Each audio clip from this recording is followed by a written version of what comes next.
Sometimes the most important conversations happen after someone is gone. 3 months after Dad's funeral, we finally worked up the courage to clean out his study. The room had been his sanctuary for as long as I could remember, walls lined with law books, a massive oak desk covered in case files, and that old leather chair where he'd spend hours reviewing contracts and preparing for trials. "I can't believe we're really doing this," my sister Emma said, standing in the doorway with a stack of empty boxes. At 35, she was still Daddy's little girl, and losing him to a sudden heart attack had devastated her more than any of us. My brother David was already rifling through the desk drawers with his usual efficiency. "We can't put this off forever. The estate attorney needs his files, and Mom wants to convert this into a guest room." I understood Mom's reasoning. Keeping the study exactly as Dad had left, it was like maintaining a shrine, and that wasn't healthy for anyone. But there was something unsettling about dismantling the space where James Morrison,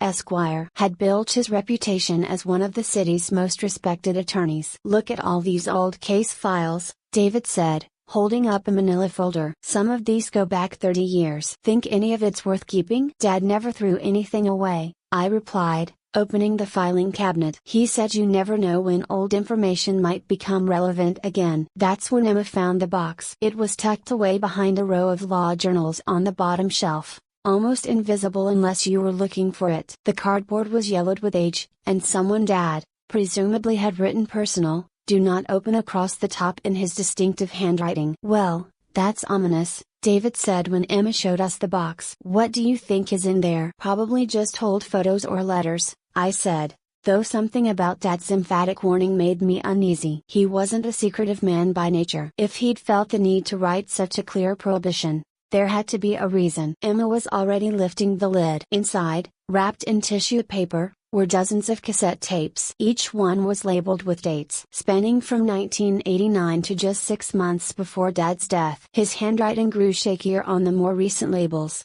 reflecting the arthritis that had plagued his final years. "Audio diaries?" David suggested, picking up one of the tapes. I didn't know Dad was into that kind of thing. But I was staring at the tape Emma held in her hands. Unlike the others, which were labeled with simple dates, this one bore a longer inscription for Michael, Emma, and David to be played only after my death. "My final confession." "Dad." The room went silent. We all stared at the tape as if it might explode. "Final confession?" Emma whispered. What could Dad possibly need to confess? James Morrison had been the epitome of integrity. He'd built his law practice on honesty and ethical behavior, often taking cases pro bono when he believed in the cause. He'd been a devoted husband to Mom for 42 years, a loving father who never missed a school play or soccer game, and a pillar of the community who served on the hospital board and donated generously to local charities. What could a man like that possibly need to confess? "Maybe it's just sentimental," I said, though I didn't believe it myself. "You know, regrets about not spending enough time with family, wishing he'd taken more vacations, that kind of thing." David was examining the other tapes more closely. "These dates, they go back to when we were kids. Why would he start making audio diaries when I was only 8 years old?" "Only one way to find out," Emma said, though her voice trembled slightly. She looked around the study until she spotted Dad's old boombox on a shelf behind his desk. "Should we?" I wanted to say no. Some instinct warned me that whatever was on that tape, it would change things. And maybe some secrets were meant to stay buried. But curiosity won out. It always does. David retrieved the boombox and set it on the desk. The machine was ancient by modern standards, probably from the early 90s. But Dad had always been resistant to upgrading technology. That still worked perfectly fine. Emma inserted the tape with shaking hands. We all gathered around the desk, staring at the machine as if it were a judge about to deliver a verdict. "Ready?" she asked. David and I nodded, though I noticed we were all holding our breath. Emma pressed play. For a moment, there was only the soft hiss of blank tape. Then we heard a sound that made all three of us gasp. Dad clearing his throat, the same way he always did before delivering important news. "If you're listening to this," came his familiar voice, slightly younger than we remembered, but unmistakably his, "then I'm gone, and you've found what I could never find the courage to tell you while I was alive." Emma's hand flew to her mouth. David gripped the edge of the desk. I felt my knees go weak. Dad's voice continued, steady but heavy with emotion. "I need you to know that everything you believe about your family, about me, About the life we built together. It is not the whole truth. I've been carrying secrets for 35 years. And it's time you know what kind of man your father really was. The tape hissed softly as Dad paused, and in that silence, I could hear my heart pounding. Emma was crying quietly, tears streaming down her face. I want to start by saying that I love you. All of you. More than life itself. Everything I did, every choice I made, was because I love you and your mother. But love doesn't excuse what I've done. Love doesn't make the lies acceptable. What lies? David whispered, as if Dad could hear him. Dad's voice answered as if he had the lies about why we moved to this town when Michael was 5. The lies about where our money really came from. The lies about why I chose to specialize in criminal defense when I'd planned to be a corporate attorney. The lies about the case that made my reputation and paid for this house, your educations, everything we've built. My mind raced back to my earliest memories. We'd moved to Millbrook when I was 5. And Dad had always said it was because he wanted to start his own practice in a smaller town where he could make a real difference. It had seemed like a noble dream, the big city lawyer who chose community service over corporate profits. But now Dad was suggesting it had all been a lie. There's something else you need to know, Dad's voice continued, and I could hear him struggling with whatever he was about to say. Something about your brother. Emma, David, and I all looked at each other in confusion. What brother?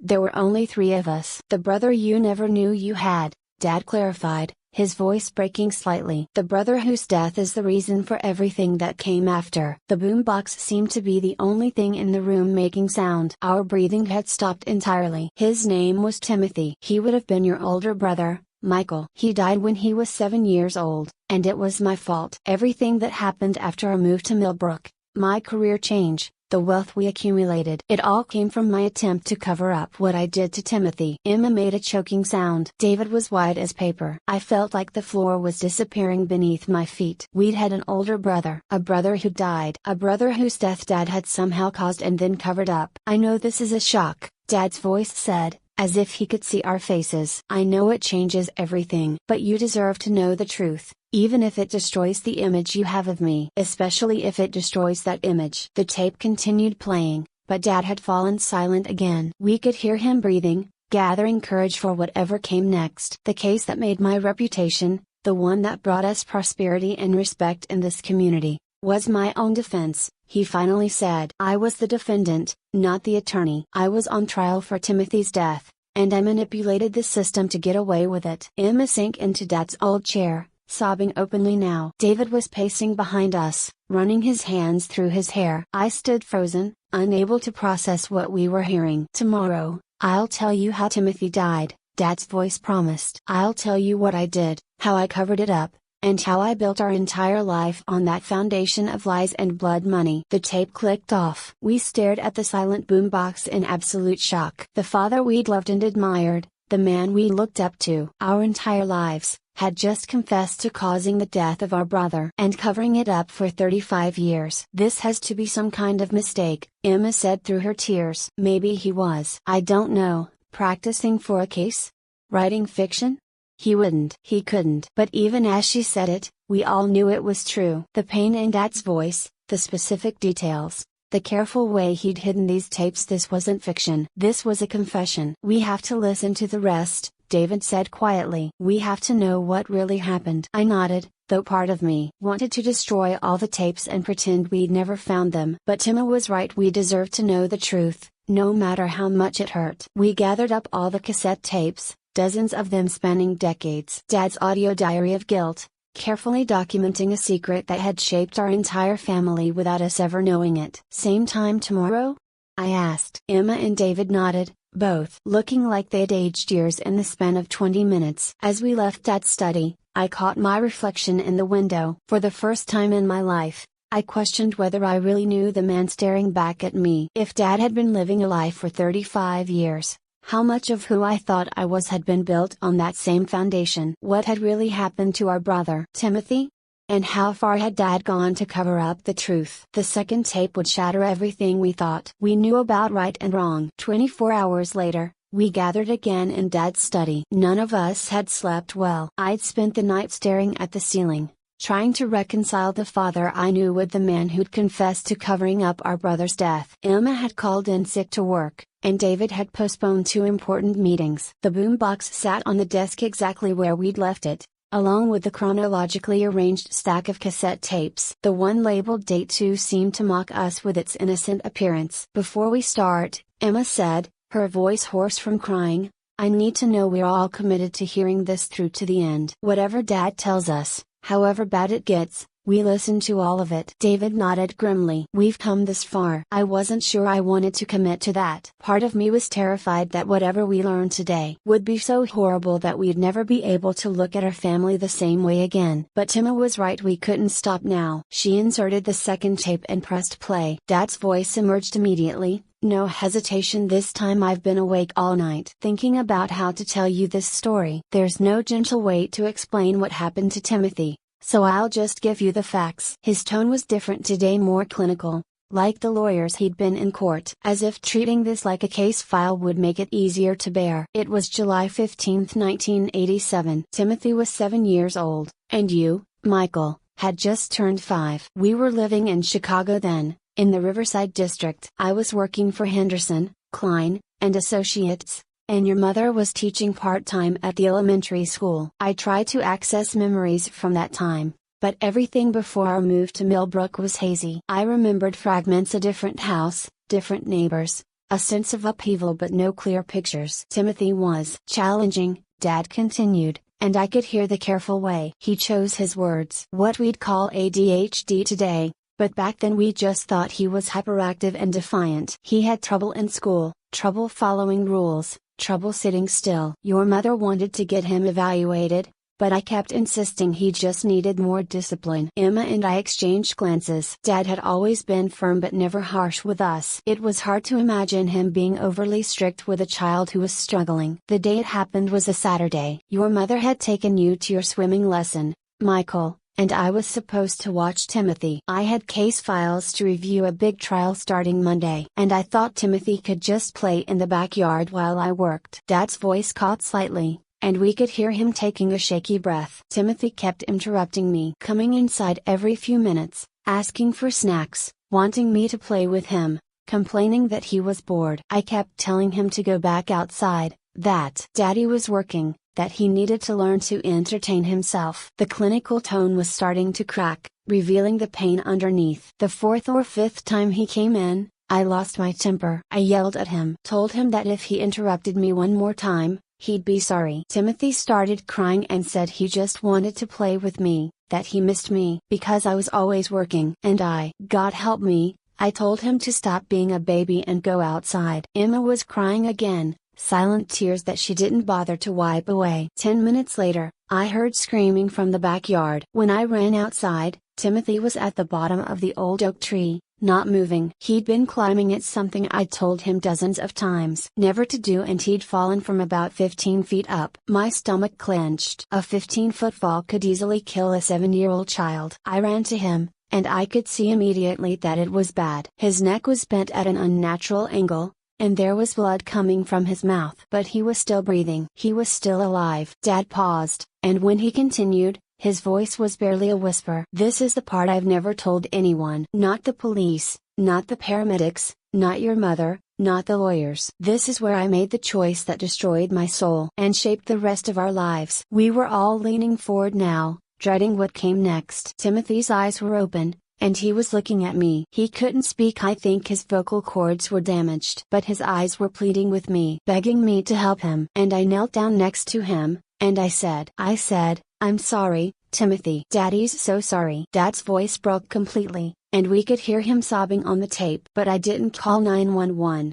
Not yet. Because I was looking at my son, dying, because I hadn't been watching him. Because I'd been too absorbed in work to pay attention to a 7-year-old who just wanted his father's love. And all I could think about was how this would destroy everything." "No," Emma whispered. "Dad, no." "I was up for partner at the firm," Dad continued. "We just bought the house, taken on a huge mortgage. Your mother was pregnant again. She didn't know it yet, but she was 6 weeks along with what would have been your sister Sarah. And I knew that if this came out, if it became public that I'd been negligent, that I'd let my child die because I was too busy to supervise him properly. The implications were sinking in, and they were more horrible than anything I could have imagined. So I made a decision. I picked Timothy up. He was so small, so light, and I carried him into the garage. I put him in the back of my car, and I drove to Riverside Park, about 2 miles away. Emma made a choking sound. David had gone completely white. There was a playground there with old equipment,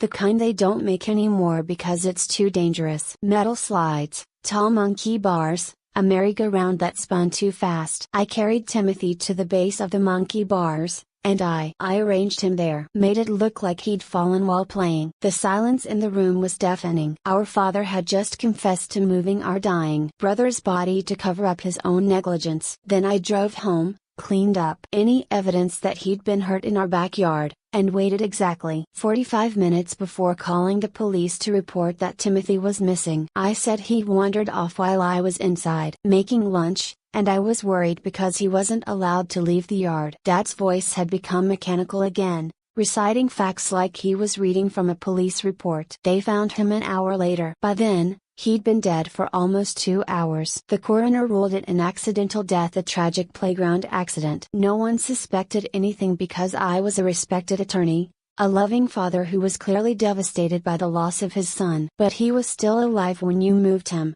David said to the tape player, his voice hollow. He might have survived if you'd called for help immediately. Dad's next words answered that unspoken accusation. The doctor said later that Timothy's injuries were unsurvivable. The damage to his spinal cord, the internal bleeding, even if paramedics had reached him within minutes, he wouldn't have made it. But I didn't know that when I made my choice. I chose to protect myself instead of fighting for my son's life. The weight of that admission settled over us like a shroud. Dad hadn't just covered up Timothy's death, he'd prioritized his own reputation over the possibility, however slim, that Timothy might be saved. The guilt nearly destroyed me, Dad continued. Your mother miscarried 6 weeks later. The stress of losing Timothy was too much. We lost 2 children that summer because of my selfishness and cowardice. Emma was sobbing openly now. We'd had a sister too. Another sibling we'd never known about. But the worst part was watching your mother blame herself. She kept saying that if she hadn't taken you to swimming lessons,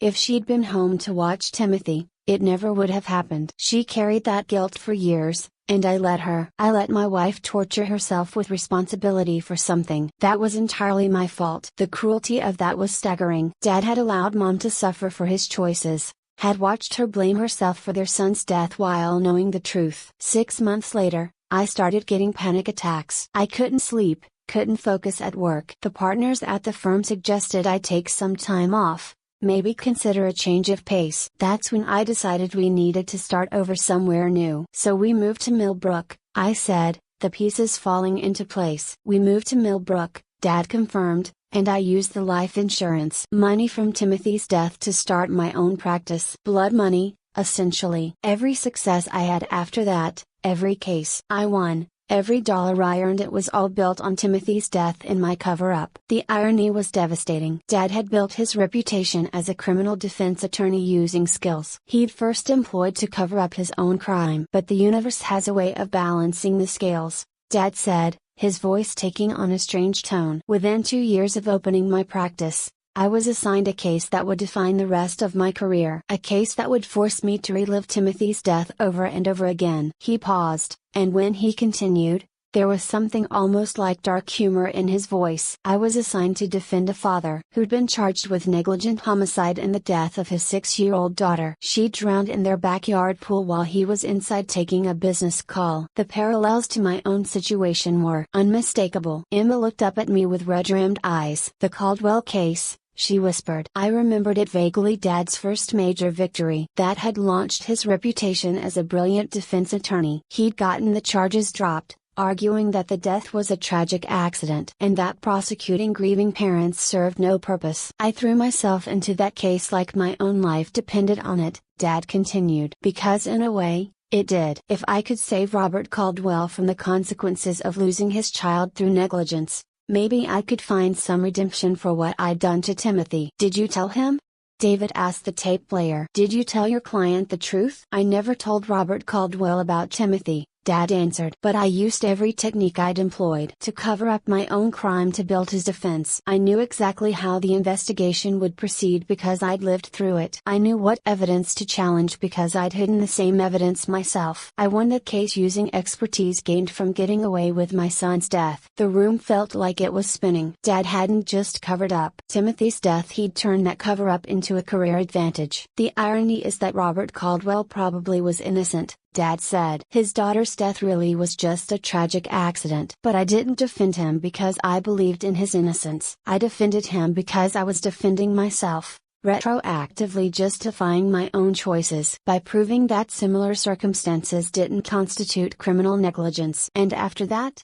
Emma asked weakly. After that, I became the attorney that negligent parents called when they needed someone who truly understood their situation. Word spread that James Morrison could get charges dropped in cases where children died due to parental oversight. I developed a specialty in defending the indefensible. Because I was the indefensible. Dad's voice was becoming increasingly strained, as if the weight of these confessions was physically crushing him. For 35 years, I built a career on Timothy's death. Every client I saved from prosecution was another way of convincing myself that what I'd done wasn't really criminal. Every case I won was proof that the system agreed with my actions. The tape clicked off, leaving us in stunned silence. We sat there for several minutes, trying to process what we'd heard. Our father hadn't just covered up our brother's death. He'd built his entire career on that cover-up, using his crime as a template for defending other parents in similar situations. There's more, David said quietly, looking at the stack of remaining tapes. 35 years worth of more. Emma nodded,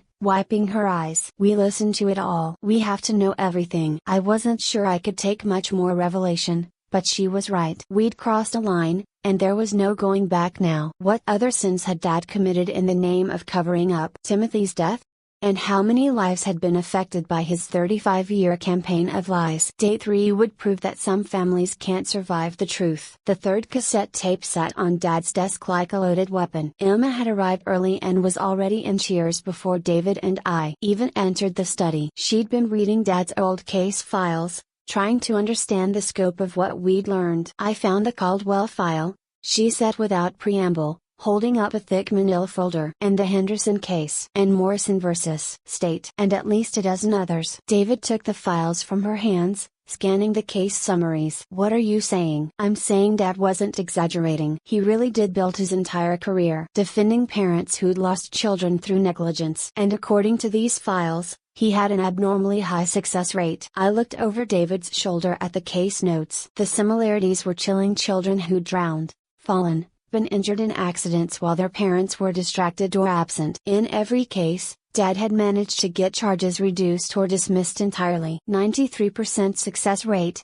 David read aloud. That's almost impossible unless you have inside knowledge of how to cover up child endangerment, Emma finished. Unless you've done it yourself. The implications were staggering. How many guilty parents had escaped justice because Dad knew exactly how to hide their crimes? How many children's deaths had been swept under the rug because James Morrison, Esquire, was an expert at making negligent homicide look like tragic accidents? We need to listen to today's tape, I said, though my stomach was churning. We need to understand the full scope of this. Emma inserted the third cassette with shaking hands. Dad's voice emerged immediately, and today he sounded different, desperate, almost manic. I need you to understand that every choice I made after Timothy's death was an attempt to balance the scales, he began without preamble. I couldn't bring Timothy back, but I could make sure other parents didn't suffer the way I should have suffered. The logic was twisted, but I could follow his reasoning. If he couldn't be punished for Timothy's death, he'd assuage his guilt by ensuring other parents avoided punishment too. But it didn't work, Dad continued. Every case I won, every parent I saved from prosecution, it just made the guilt worse. Because I wasn't saving innocent people. I was helping guilty people escape justice the same way I had. His voice cracked, and we could hear him struggling to maintain composure. So I decided to balance things differently. For every guilty parent I helped escape prosecution, I would ensure that an innocent person received justice in another way. I started taking pro bono cases. Wrongfully accused defendants, victims of police misconduct, people the system had failed. That doesn't sound terrible, Emma said tentatively. If he was helping innocent people. But Dad's next words cut her off. Except I wasn't just taking legitimate pro bono cases. I was manufacturing them. The room went cold. I would identify cases where defendants were probably guilty, and I would deliberately sabotage their prosecution. I'd feed information to defense attorneys, tip off suspects about impending arrests,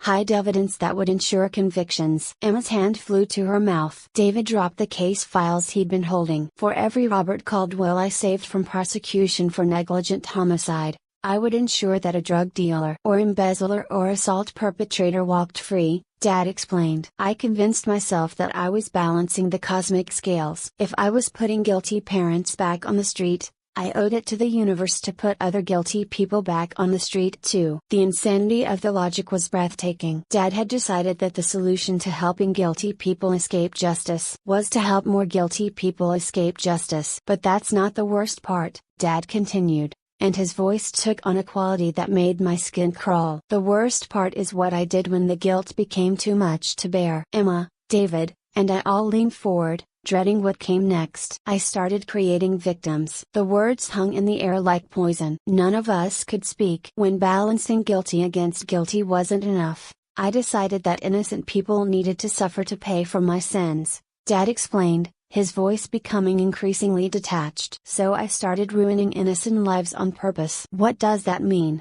David whispered. Dad answered as if he'd heard. I would identify people who reminded me of myself. Successful professionals with happy families, and I would destroy them. Plant evidence to frame them for crimes they didn't commit. Manipulate legal proceedings to ensure they were convicted. Send innocent people to prison as penance for my own escape from justice. Emma was hyperventilating. I felt like I was going to vomit. The first was Drive. Marcus Webb, a pediatrician who treated Timothy before he died. He was everything I should have been. A man who dedicated his life to protecting children. So I planted child pornography on his computer and anonymously tipped off the police. No, Emma gasped. Dad, no. Drive. Webb was convicted and sentenced to 15 years in prison. His wife divorced him, his children disowned him. He lost his medical license and his home. He died in prison 3 years later, killed by another inmate who'd learned about his supposed crimes against children. The casual way Dad recited these facts was almost more horrifying than the acts themselves. After Drive Webb,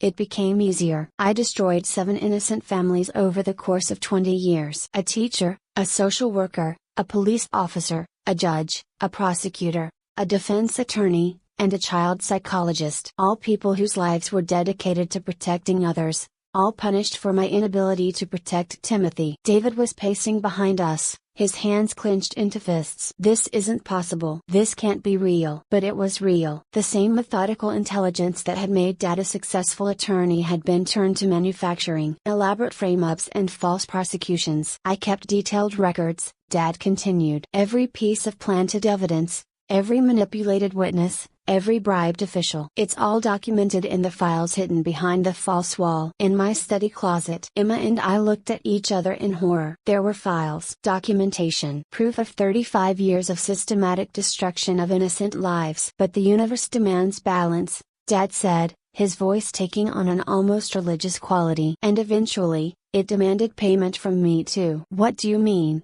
I asked the tape player. I mean that 3 years ago, I received a letter from someone who knew the truth about Timothy's death. Someone who'd been watching me for decades, documenting my crimes, waiting for the right moment to destroy me the same way I destroyed others. My blood turned to ice. Someone knew. Someone had evidence of everything Dad had done. The letter contained photographs of me moving Timothy's body, Dad continued. Traffic camera footage I didn't know existed, enhanced and clarified using modern technology. Whoever sent it had enough evidence to send me to prison for the rest of my life. So why didn't they? David demanded. Because they wanted something else, Dad replied. They wanted me to confess everything to you. They wanted my children to know what kind of monster their father really was. The blackmail demand was almost anticlimactic after everything else we'd heard. Who was it?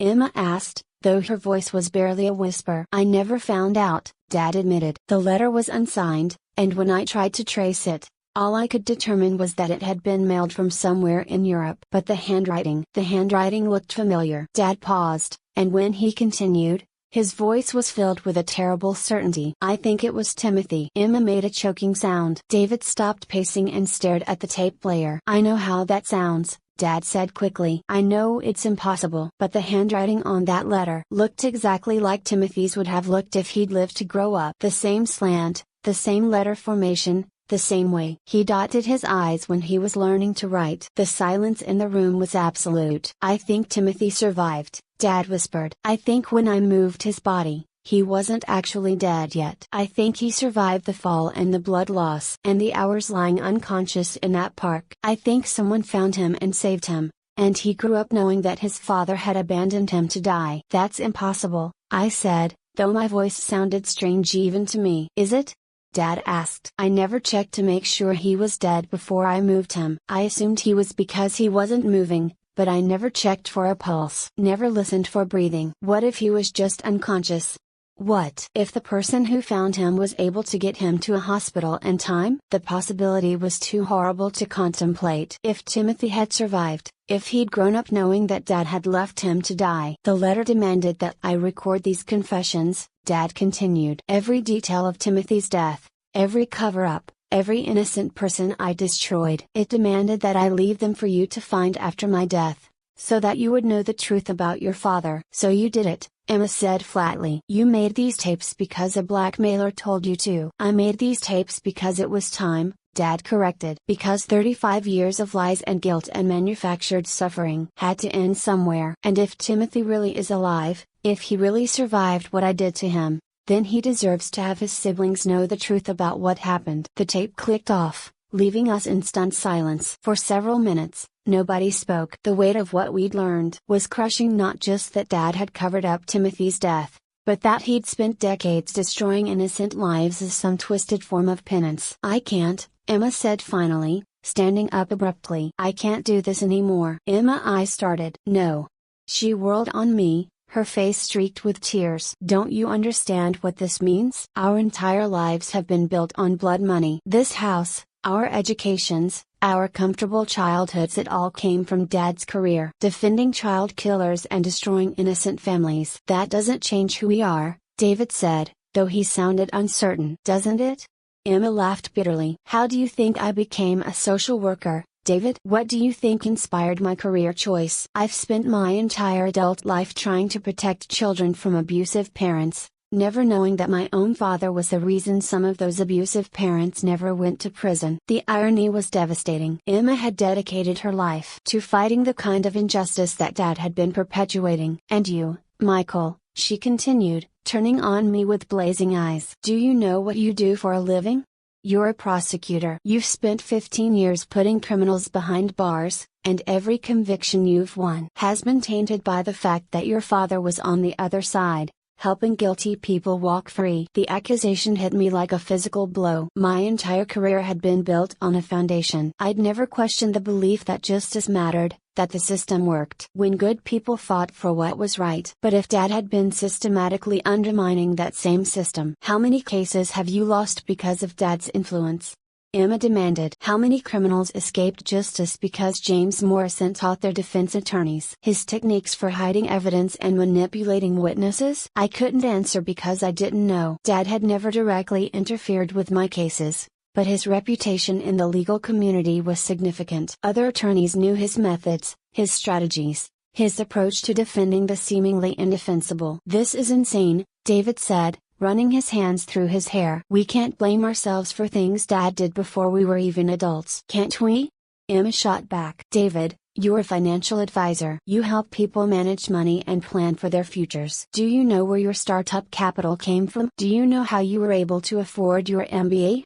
It was all Dad's blood money. Every client you've helped, every family whose financial security you've protected. It was all built on the destruction of innocent lives. David's face went white. You don't know that. Don't I?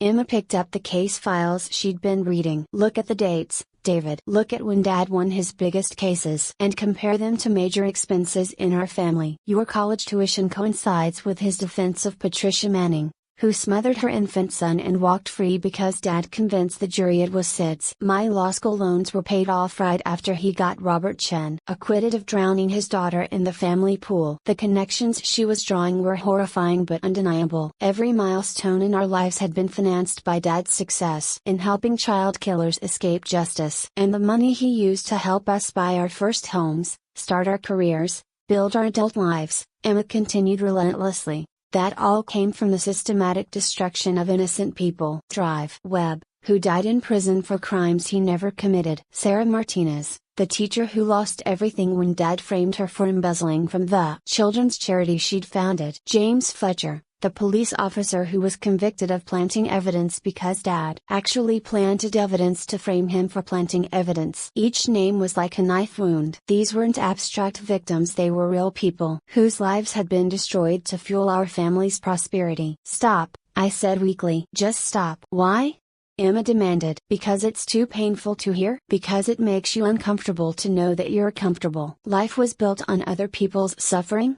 Well, guess what, Michael, those people didn't get to stop their suffering just because it was too painful. She was right, and that made it worse. We had benefited from Dad's crimes for our entire lives, living in ignorant comfort, while innocent people paid the price for our father's guilt. So what are you saying? David asked. That we should turn ourselves in? Confess to crimes we didn't commit? Destroy our own lives to somehow balance the scales? Emma stared at him for a long moment, and when she spoke, her voice was deadly quiet. I'm saying that I can't live with this. I can't go back to my job tomorrow and pretend to fight for justice when my entire existence is built on injustice. I can't look at myself in the mirror knowing that children are dead or traumatized because their abusive parents hired lawyers who learned their techniques from my father. Emma, please, I started. And I can't look at either of you, she continued, her voice breaking, and pretend that we're still family. Because we're not a family. We're accomplices. We're beneficiaries of a 35-year crime spree. She headed toward the door, but David stepped in front of her. You can't just leave, he said desperately. We need to figure this out together. Figure what out? Emma laughed bitterly. How to live with ourselves. How to justify continuing to benefit from blood money. How to pretend that we didn't know when we clearly should have known. We were children, David protested. We couldn't have known. Couldn't we? Emma's voice was getting louder, more hysterical. Didn't you ever wonder why Dad was so successful? Why he had such a specific specialty? Why he always seemed to know exactly how to defend parents who'd lost children? She was right. There had been signs, patterns that we'd never questioned because we'd never wanted to look too closely. I remember overhearing Dad on the phone with clients, Emma continued. Parents crying, telling him they couldn't live with themselves, begging him to help them avoid prison. And I remember thinking it was noble that Dad was helping grieving families. But they weren't grieving, were they? They were guilty. You don't know that, I said, though my voice lacked conviction. Don't I? Emma pulled out one of the case files. Linda Patterson, whose infant son died of SIDS while she was passed out drunk. Dad got her acquitted by arguing that alcohol consumption didn't constitute negligence if she wasn't aware she was pregnant when she drank. But look at this note in his handwriting. Client admits to intentional suffocation but believes it was mercy killing due to child's fetal alcohol syndrome. My stomach lurched. Dad's own notes proved that he'd knowingly defended a woman who'd murdered her baby. Or how about Robert Chen? Emma continued, flipping to another file. Whose daughter drowned in the family pool while he was inside having sex with his neighbor's wife. Dad argued that the death was accidental, but look, client confesses daughter was screaming for help for several minutes. But he was afraid to investigate because his wife might discover the affair. Each revelation was worse than the last. Dad hadn't just defended people who'd made mistakes. He'd defended people who'd made deliberate choices that resulted in their children's deaths. And you want to know the worst part? Emma asked, her voice now shaking with rage. I think we did know. Deep down, in the part of ourselves we didn't want to examine, I think we all knew that Dad's success was built on something dark. She was right. Looking back with adult eyes, The patterns were unmistakable. Dad's late-night phone calls with hysterical clients. His detailed knowledge of police investigation techniques. His ability to predict exactly how prosecutors would handle specific types of cases. I think we chose not to know, Emma said quietly. Because knowing would have meant giving up our comfortable lives. So we participated in a family-wide conspiracy of willful ignorance. The silence that followed was deafening. Emma was forcing us to confront not just Dad's crimes, but our own complicity in benefiting from them. So what now? David asked finally. Emma looked at both of us with an expression I'd never seen before, a mixture of grief, disgust, and something that might have been pity. Now I'm going to do what Dad should have done 35 years ago, she said. I'm going to tell the truth. All of it. To the police, to the families of Dad's victims, to everyone who deserves to know what really happened. Emma, you can't, I said desperately. Think about what that would do. Think about Mom, about our own families, about protecting ourselves? She interrupted. About covering up the truth to avoid consequences? Sounds familiar, doesn't it, Michael? The parallel she was drawing was clear and devastating. If we tried to keep Dad's secrets, we'd be repeating his original choice to prioritize our own comfort over justice. I won't be part of this anymore, Emma said, heading for the door again. I won't participate in Dad's cover-up, and I won't stand by while you two decide whether justice matters less than your mortgages. Where are you going? David called after her. To find Timothy, she said without looking back. If he's really alive, if he really sent that letter, then he deserves to know that at least one of his siblings believes he deserves justice. And then she was gone, leaving David and me alone with the weight of 35 years of family secrets and the terrible knowledge that our comfortable lives had been built on other people's suffering. The truth about our father had torn our family apart. But the worst revelation was still waiting on the final tape. The last tape would prove that some confessions are too late to matter. Emma didn't come back. For 3 days, David and I waited, hoping she'd change her mind about exposing Dad's crimes. But her silence spoke louder than any argument could have. On Thursday evening, David called me with news that chilled my blood. She's hired a lawyer, he said without preamble. Emma's hired a criminal attorney and filed a formal complaint with the State Bar Association. She's really doing it, Michael. She's going to destroy everything. I wasn't surprised, but the reality still hit like a punch to the gut. Emma had always been the most principled of us, the one who chose social work because she genuinely wanted to help people. Of course she couldn't live with Dad's secrets. We need to listen to the last tape, I said. Before this all becomes public, we need to know everything. David agreed to meet me at the house one final time. When I arrived, I found him in Dad's study, staring at the remaining cassette tapes with an expression of despair. How many more? I asked. 15. He said quietly. 15 more tapes spanning 35 years. Emma was right, we could spend months learning about every life Dad destroyed. But the tape labeled Final Confession play last side apart from the others, as if Dad had wanted to ensure we'd hear his ultimate revelation. Regardless of whether we listened to the complete chronology. With shaking hands, I inserted the final tape into the boombox. Dad's voice emerged immediately, but he sounded different, older, weaker, resigned. If you're listening to this, then you know everything, he began. You know about Timothy, about the cover-up, about the career I built on his death. You know about the innocent people I destroyed and the guilty people I protected. You know that your comfortable lives were purchased with other people's suffering. His voice was matter of fact, almost peaceful, as if the act of confession had brought him some measure of relief. But there's one more thing you need to understand. One final truth that explains everything else. David and I looked at each other with dread. After everything we'd learned, what could possibly be worse? Timothy didn't send that letter, Dad said quietly. Timothy has been dead for 35 years. Just like you thought. I know this because I killed him. Deliberately. Intentionally. With malice aforethought. The words hit like bullets. David's face went white. I felt like I couldn't breathe. Timothy didn't fall from that tree, Dad continued, his voice devoid of emotion. I pushed him. I was so angry at his constant interruptions, so frustrated with his inability to just sit quietly, that I grabbed him by the shoulders and shoved him backward. He lost his balance and fell 15 feet onto the roots of that oak tree. The confession was delivered with the same clinical detachment Dad had used in court, but the content was devastating. Timothy's death hadn't been an accident or even negligence, it had been murder. I watched him die, Dad said. I stood over my 7-year-old son and watched the light leave his eyes, and I felt relief. Relief that he would never interrupt me again. Relief that I wouldn't have to deal with his behavioral problems anymore. Relief that the constant stress of parenting a difficult child was finally over. No,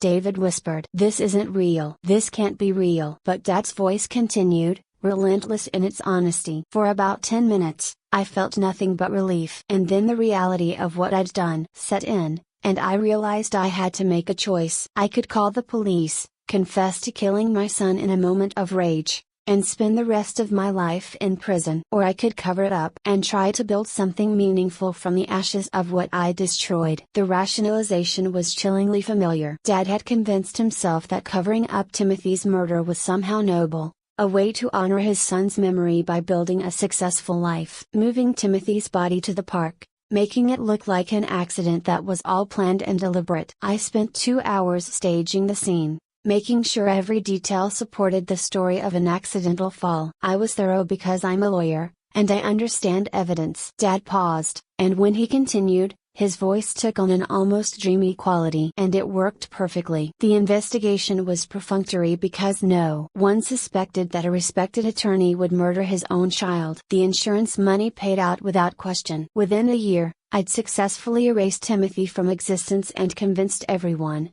including your mother, that his death was a tragic accident. But the letter, I said to the tape player. You said someone knew the truth. Dad's answer was immediate. I wrote the letter myself. The silence that followed was deafening. David and I stared at the boombox in complete shock. 3 years ago, the guilt finally became unbearable, Dad explained. 35 years of destroying innocent lives hadn't balanced the scales or brought me peace. If anything, it had made the guilt worse. So I decided it was time to confess. But I needed a way to do it that wouldn't implicate you children in my crimes. The elaborate fiction of the mysterious letter was starting to make sense. Dad had needed a reason to confess that wouldn't make us feel responsible for turning him in. I created the story about Timothy being alive, about him demanding justice, because I thought it would be easier for you to accept. I thought if you believed that Timothy had survived and grown up, wanting the truth to come out, you'd be more likely to understand why I was finally confessing. So Timothy really is dead,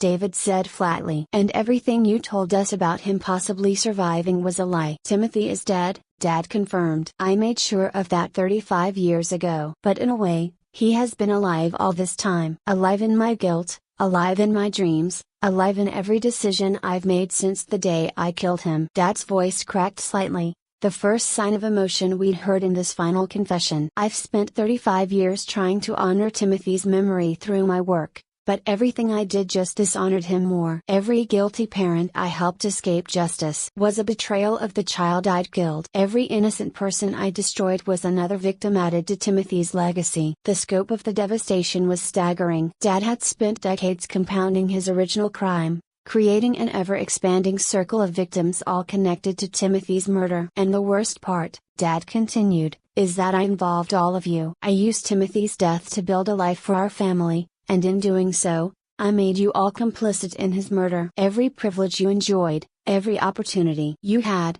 every success you achieved, it was all purchased with Timothy's blood. We didn't know, I said weakly, though I wasn't sure who I was trying to convince. Didn't you?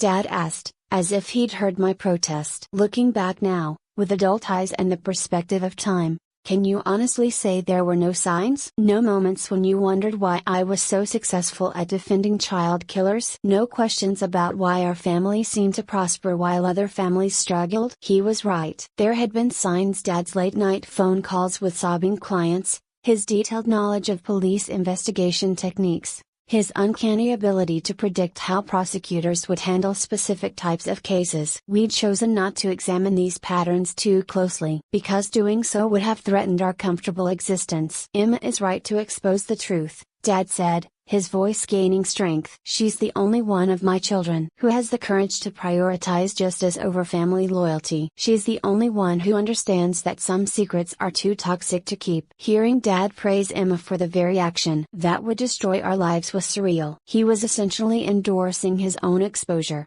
supporting the daughter who was about to send his posthumous reputation to ruin. But I need you to understand something about Emma's decision, Dad continued. She's not just trying to get justice for Timothy or for the innocent people I destroyed. She's trying to save her own soul. What do you mean? David asked. I mean that Emma figured out the truth about Timothy's death years ago, Dad said quietly. She's known since she was in college that I murdered her brother. The revelation hit like a sledgehammer. Emma had known? For over a decade, she'd known that Dad was a murderer. How? I whispered. She found some of my early case files when she was home from law school one summer, Dad explained. Files that contained too many details about staging accident scenes, too much knowledge about how children's bodies react to trauma. She confronted me about it, and I told her everything. So she's known all along, David said, his voice hollow. While we were living in ignorance, Emma knew the truth about our entire family. She's known, and she's been carrying that burden for 15 years, Dad confirmed. Every family dinner, every holiday gathering, every moment of happiness our family shared, Emma experienced it all. While knowing that our prosperity was built on Timothy's murder and the destruction of innocent lives, the weight of that knowledge was crushing. No wonder Emma had seemed increasingly distant over the years, increasingly focused on her work with at-risk children. She'd been trying to atone for Dad's crimes while maintaining the family relationships that were built on those very crimes. Why didn't she expose you sooner? I asked. Because I begged her not to, Dad admitted. I convinced her that exposing the truth would destroy innocent people. You, David, your mother, your own children. I persuaded her that keeping the secret was the lesser evil. But she changed her mind. She changed her mind when she realized that keeping my secrets was destroying her, Dad said. 3 years ago, she had a complete breakdown. The guilt of protecting a murderer finally overwhelmed her ability to function. That's when I wrote the letter to myself, created the fiction about Timothy being alive, and started making these confessions. The timeline was clicking into place. Emma's decision to expose Dad's crimes wasn't a sudden impulse born from hearing these tapes. It was the culmination of 15 years of internal struggle. She tried to convince me to confess while I was still alive, Dad continued. She said the family deserved to hear the truth from me, deserved the chance to ask questions and process the information together. But I was too much of a coward. I chose to die with my secrets intact and leave the burden of revelation to a bunch of cassette tapes. So why are you telling us this now? David demanded. Why explain Emma's involvement after everything else? Because you need to understand that Emma isn't betraying our family, Dad said firmly. She's saving it. She's the only one with the courage to prioritize truth over comfort, justice over family loyalty. She's doing what I should have done 35 years ago. Dad paused, and when he continued, his voice was filled with something that might have been pride. Emma is the best of us. She's the only one who inherited none of my moral cowardice, none of my willingness to prioritize personal comfort over doing what's right. She's spent her entire adult life trying to protect children, trying to undo the damage I've done to the world. And now she's going to destroy us, I said bitterly. No, Dad corrected. I destroyed us 35 years ago when I chose to push Timothy off that tree instead of getting him the help he needed. Emma is just finally allowing the consequences of that choice to catch up with our family. The tape clicked off, leaving David and me in absolute silence. We sat there for several minutes, trying to process the magnitude of what we'd learned. Dad had murdered Timothy in cold blood, spent 35 years building a career on that murder, destroyed countless innocent lives in the process, and involved Emma in covering it up for over a decade. What do we do now?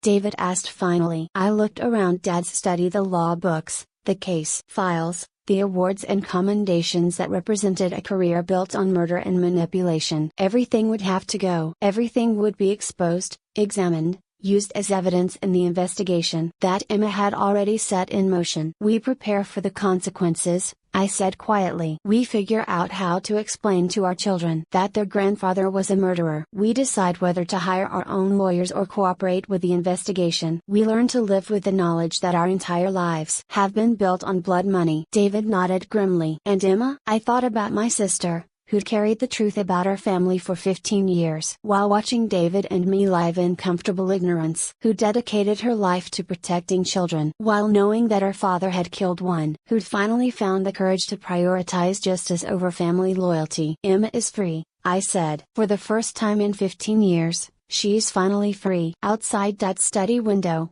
I could see our old neighborhood, the tree-lined streets where we'd ridden our bikes as children, the park where we'd played soccer, the houses where our friends had lived. It all looked the same, but I knew it would never feel the same again. The cassette tapes had revealed the truth about our family, but they'd also revealed the truth about ourselves. We were the children of a murderer, beneficiaries of a 35-year crime spree, participants in a conspiracy of willful ignorance. But Tima was right about one thing: some truths are too important to stay buried, no matter how much they hurt. The confession was over. Now came the reckoning.